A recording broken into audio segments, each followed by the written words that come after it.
¿Listo? Bueno, muchachos, entonces para la secuencia didáctica vamos a hacer un experimento aleatorio sencillo, ¿sí? Digo sencillo porque será un experimento aleatorio con un dado. ¿Listo? Es decir, lo único que debemos hacer es realizar el lanzamiento de este dado en la cantidad de veces que indico más adelante. ¿Listo? Pero antes que nada quiero recordarles que la nota que usted saque aquí será la nota de la secuencia para matemáticas y también para geometría. ¿Listo? Recuerden que eso es algo que ustedes ya saben, que ustedes ya pues conocen de mí. ¿Listo? Que prefiero dejar una secuencia para 3 materias que hacer una para cada uno. ¿Listo? Bueno, entonces aquí está paso a paso lo que hay que hacer, cada punto. ¿Listo? La primera parte y el primer paso es tomar el dado y hacer el lanzamiento 100 veces. ¿Listo? Un solo dado, ¿listo? Lo van a hacer, lo van a lanzar 100 veces. Bien, pero antes que nada quiero aclarar de pronto un error que tuve aquí en la tabla, ¿sí? No sé si de pronto alguno se daría cuenta. El error viene aquí, miren, observen que al llegar al 40, al tetragésimo, no paso a 41, sino que paso a 51. Entonces, cuando ustedes estén elaborando su trabajo, su secuencia, tengan en cuenta eso, ¿sí? Le agregan las casillas para poder escribir el lanzamiento 41 al 50. Y ahí sí continúan con el 51 en adelante. ¿Listo? Por favor, les aprovecho para decirles este pequeño no, este fallo, este error que tuve a la hora de crear esta tabla. ¿Listo? Entonces, ¿qué van a hacer con esta tabla?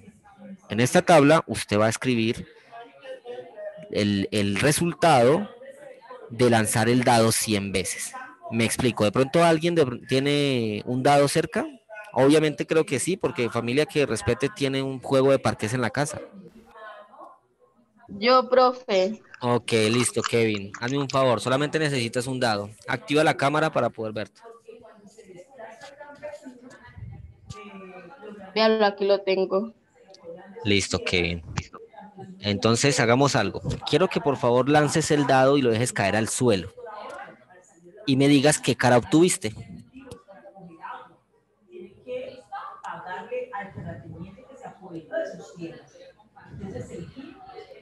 Seis. Listo. Entonces, Kevin hizo el primer lanzamiento y obtuvo un 6. Entonces, aquí en esta casilla usted va a escribir el resultado de la cara que obtuvo. ¿Listo? Ahora, vuélvelo a lanzar y dígame qué resultado obtuviste. 1. 1. Entonces, en el segundo lanzamiento obtuvo un 1. Bien, lánzalo nuevamente.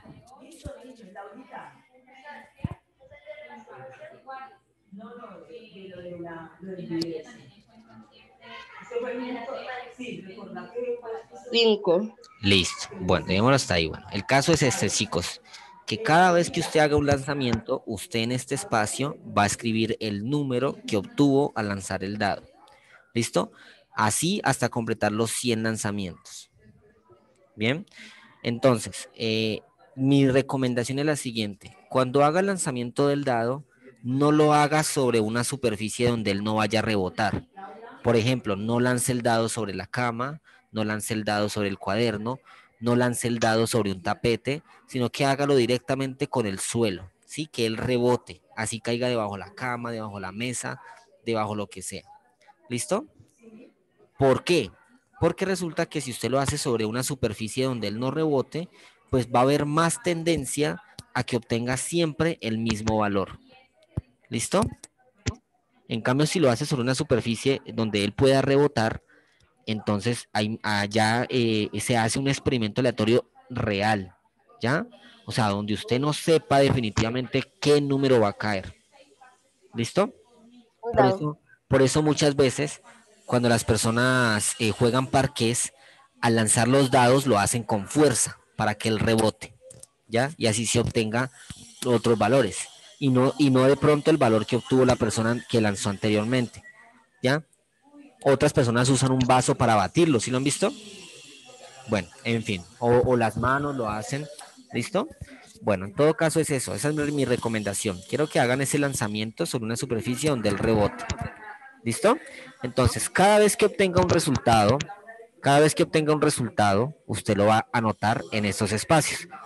Yo pongo aquí primer, segundo, tercero, cuarto, quinto, sexto. Listo, eso significa. Entonces, ese es perdón, la posición del lanzamiento. Y aquí en esta casilla, usted va a escribir es el valor que obtenga. ¿Listo? ¿De acuerdo entonces? ¿O alguna duda respecto a este primer punto? No, señor, todo correcto. Pues está bien. Ok, listo. Entonces, esta es la primera parte. Si usted no hace la primera parte, pues no puede responder el resto. ¿Listo? Entonces, cuando usted haga esta primera parte, usted pasa a la siguiente tabla de frecuencias. ¿Sí? Es una tabla de frecuencias sencilla, no tiene nada de media aritmética, ni de desviación típica, ni de varianza, ni nada de esas cosas que vimos al principio del año. Esto es una tabla de frecuencias sencilla. Observen que aquí tengo las 6 caras de posibilidades que tiene el dado. 1 hasta el 6. En esta primera columna tengo la frecuencia absoluta. Usted ya sabe que es una frecuencia absoluta. Para verificar, ¿quién me recuerda qué es la frecuencia absoluta?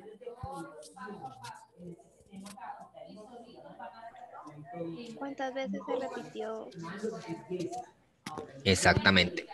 La frecuencia absoluta es la cantidad de veces que se repite un dato. Entonces, cuando usted tenga la tabla de acá completa, usted va a contar cuántas veces obtuvo el 1, cuántas veces obtuvo el 2, cuántas veces obtuvo el 3, cuántas veces obtuvo el 4, el 5 y el 6. ¿Listo? Cuando usted haga ese conteo y al hacer la suma, debe darle obligatoriamente 100. ¿Listo? Porque fueron 100 lanzamientos los que realizó. Entonces, la suma de todas esas frecuencias absolutas debe darle 100. Si no le da 100, debe realizar nuevamente el conteo porque está incorrecto. ¿Listo? Entonces, esta es la primera parte. La frecuencia absoluta es contar cuántas veces obtuvo cada cara al hacer el lanzamiento. Bien. Cuando tenga completa la frecuencia absoluta, pues ya puede pasar a la frecuencia relativa. ¿Sí? Recuerden que la frecuencia relativa es la división entre cada frecuencia absoluta y el total. Entonces, recordemos, por ejemplo, suponga que el 1 le cayó 21 veces. Entonces, usted obtiene la frecuencia relativa dividiendo 21 entre 100. Y cuando usted divide 21 entre 100, le va a dar 0,21. ¿Listo? Entonces, asimismo va a obtener las demás frecuencias relativas. Esta casilla en gris significa que usted no va a sumar, sino que lo va a dejar así por el momento. ¿Listo? Solamente va a anotar en unas casillas el valor de la frecuencia relativa respectiva.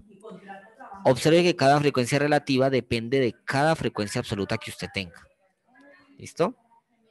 Por ejemplo, si el 4 obtuvo, por ejemplo, 18 veces, entonces, ¿cuál será su frecuencia relativa? 0,18. 0,18. ¿Listo? Muy bien. Entonces, asimismo, completa las demás casillas. ¿Listo? Ojo, estos son ejemplos, ¿no? Son ejemplos que estoy dando porque pues igual no sé cuántas veces caerá cada cara. Bien. El porcentaje. Pues usted sabe que el porcentaje lo obtiene multiplicando la frecuencia relativa por ¿cuánto? Por 100. Por 100. ¿Listo? Entonces, al usted multiplicar por 100, pues aquí vuelve y le da 21, que es lo mismo de la frecuencia absoluta, pero en términos de porcentaje. ¿Listo? O sea que hay una coincidencia y siempre va a existir esa coincidencia. Es decir, el porcentaje será el mismo valor de la frecuencia absoluta, solamente que en términos de porcentaje. Entonces, el 21%, en este ejemplo que estoy haciendo, es la probabilidad de caer cara. ¿Listo? Y así sucesivamente. Bien, recuerden que la suma de esos porcentajes, ¿cuánto le debe dar? Igual 100, ¿no? Correcto, debe darle 100%, ¿listo? Si de pronto a usted le da 99,99, pues eso no quiere decir que esté mal, ¿no? Sino que viendo todos estos resultados, sin importar el resultado que sea, ni cuántas veces le haya caído cada cara, la suma aquí obligatoriamente le va a dar 100%, obligatoriamente. ¿Listo? Entonces, si a usted le da 99,99 o 99,98, es porque algo en la división, en la frecuencia relativa, está mal. ¿Ya? Entonces, aquí obligatoriamente le debe dar 100%. De esta manera usted verifica que todo lo que hizo es correcto. ¿Listo? ¿Alguna pregunta de pronto respecto al punto 2? No, señor. No, No. señor. Listo. Sí, Entonces, señor. punto 1, lanzamos el dado 100 veces. Punto 2, teniendo en cuenta los 100 lanzamientos, completo la tabla de frecuencias. Bueno, punto 3. Miren, nosotros vimos en algún momento de este periodo la regla de Laplace, ¿cierto? La regla de Laplace es la expresión matemática con la cual yo calculo una probabilidad, ¿verdad? Listo. Entonces, Sí. esta definición la hizo, como ustedes saben, Pierre-Simon Laplace por allá en 1800 y algo.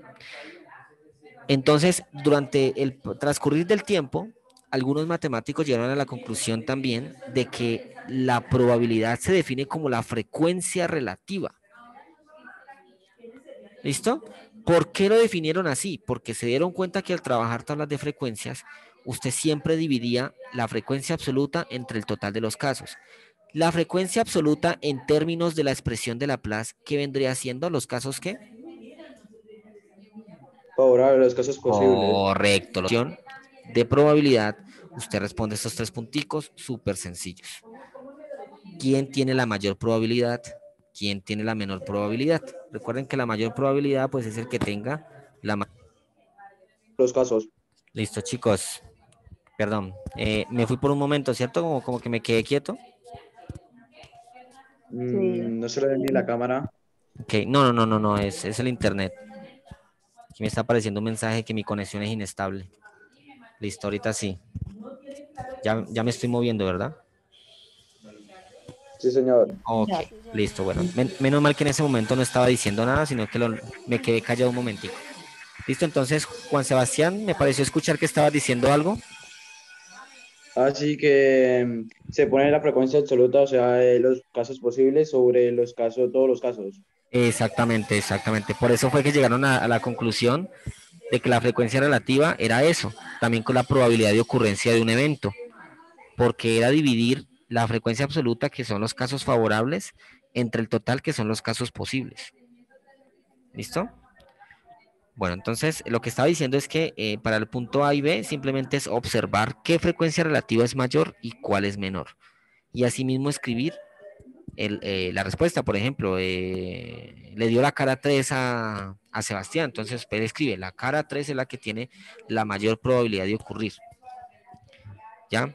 Y de pronto la cara 6 le dio menores veces cayó. Entonces usted pone, bueno, la cara 6 es la que tiene la menor probabilidad de ocurrir. ¿Listo? Estas son dos preguntas súper sencillas. Simplemente es observar la frecuencia relativa, cuál es mayor y cuál es menor. ¿Listo? Ahora, para el punto C, recordemos lo siguiente.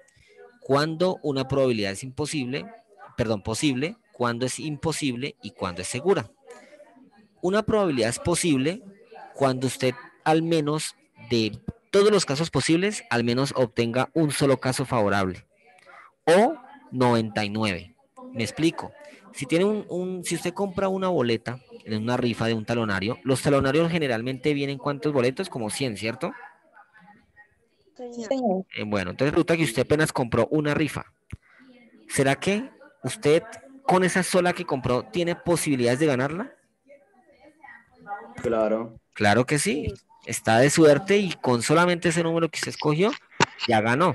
Entonces, por eso, aunque sea un caso favorable en todo el experimento aleatorio, me genera un evento posible. ¿Listo? O probable. Bien. Entonces, eh, digamos que usted le dio lo siguiente.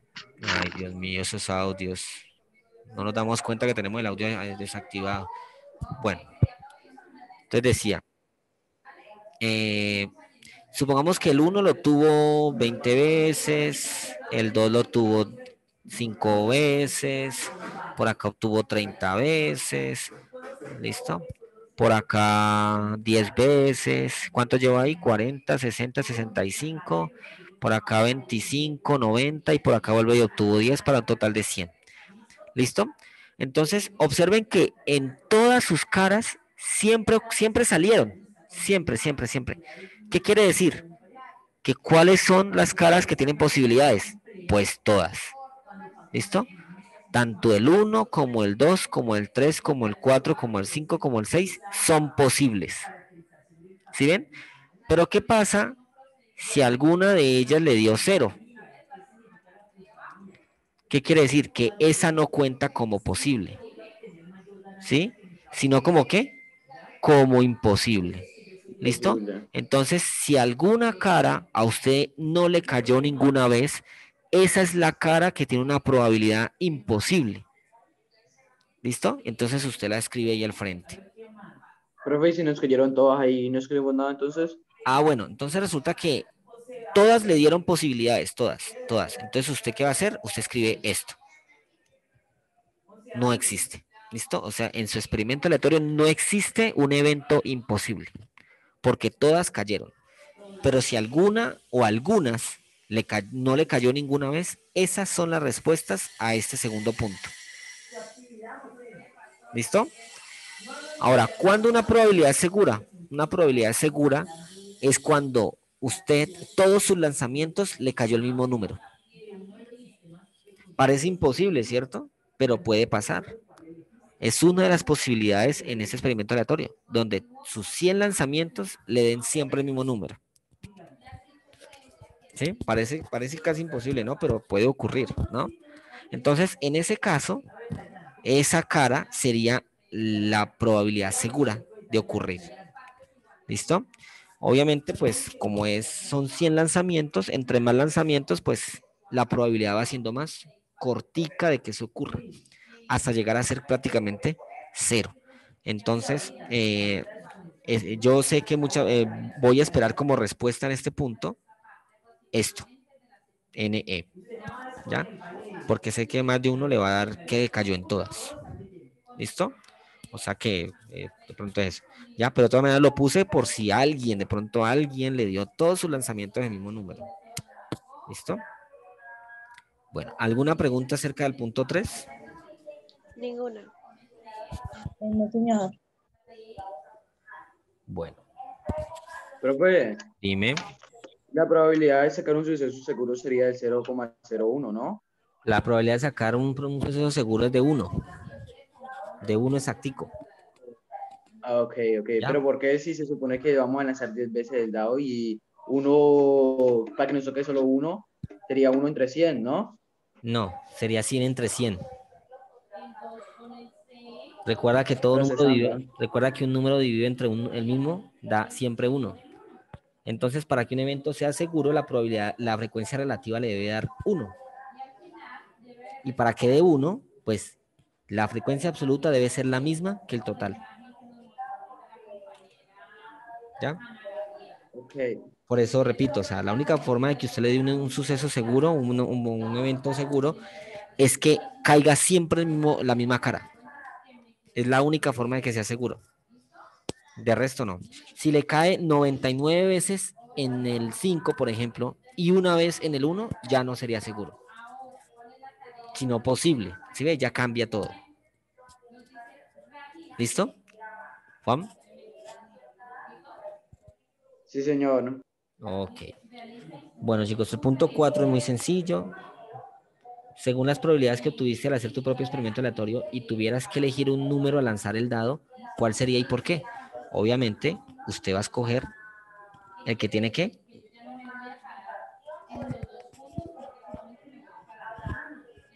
¿Y que tiene mayor probabilidad o algo? Claro. Por eso es que yo digo, por eso es que la probabilidad es una parte de la estadística que ayuda a tomar decisiones. ¿Ya? Obviamente usted se va por el que tenga la mejor probabilidad. ¿Listo? Bueno, para el punto 5, pues aquí es donde ya nos metemos a algo que ya hemos visto. Nosotros vimos probabilidad de la unión de sucesos y probabilidad de la intersección de sucesos. ¿Listo? Aquí están los sucesos. Caer en la cara 4 y caer en la cara 1.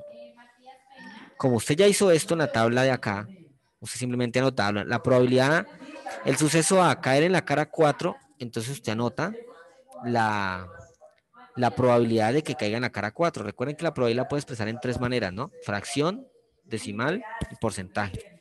¿Listo? Recuerden que nosotros durante las clases trabajamos estas probabilidades en forma de ¿qué?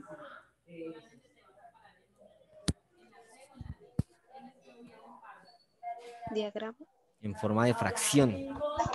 Nosotros trabajamos esas dos probabilidades, esos dos tipos de probabilidades en forma de fracción.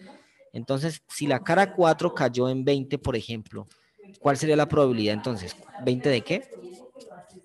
De 100. 20 de 100. Entonces, la fracción a utilizar sería 20 centésimas. Listo, ahí sí no se dice cienavos, no, se dice centésimas.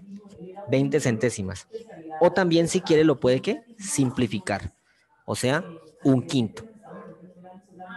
¿Listo? Mi consejo es que cuando trabajen los fraccionarios, los trabajen en su forma más simple, o sea, simplificado.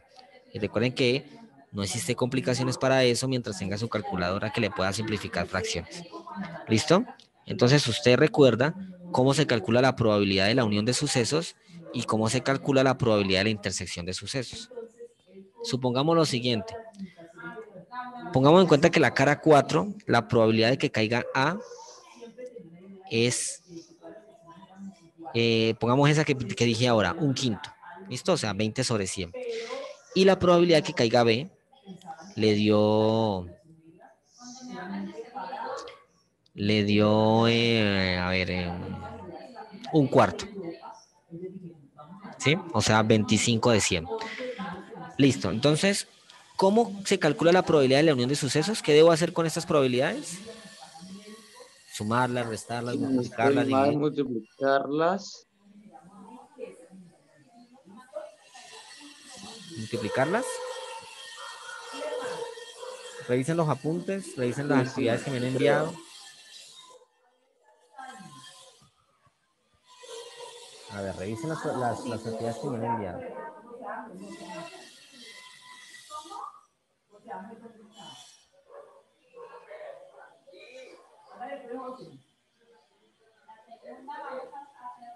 ¿Mm?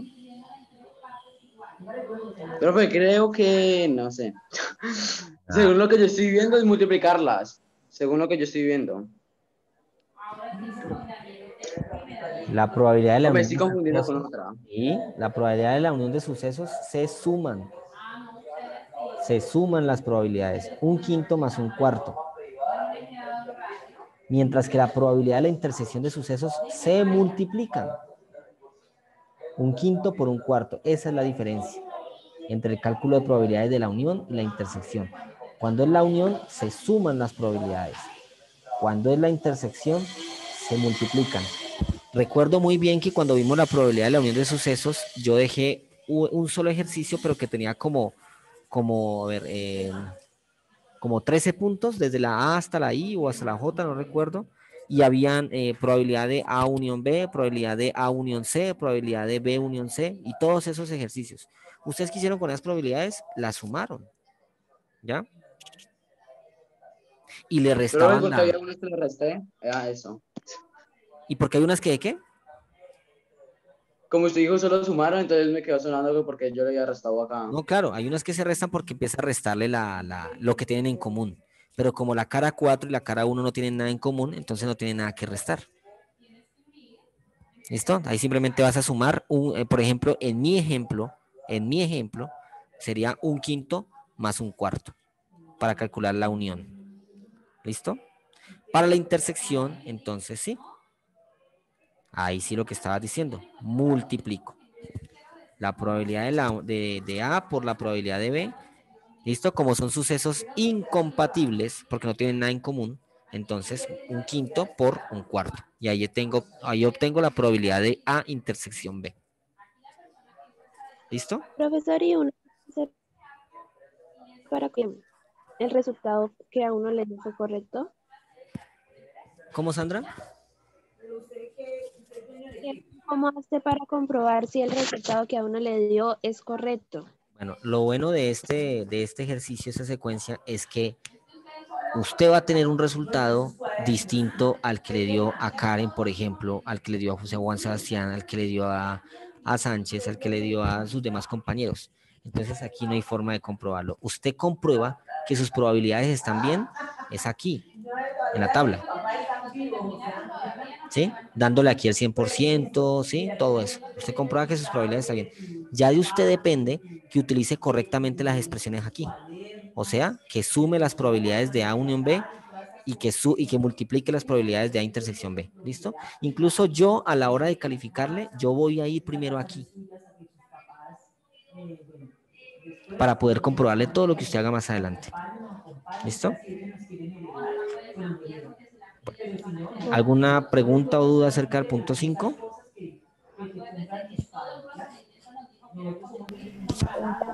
No, señor. Ok, bueno. Continuando ya el último punto, son 6 puntos, resuelve las siguientes probabilidades compuestas. También vimos esto durante las clases, la probabilidad compuesta. Bueno, aquí, en esta parte, ¿usted qué va a escribir? Pues la probabilidad que usted le dio al caer, ¿qué? El 2, ¿cierto?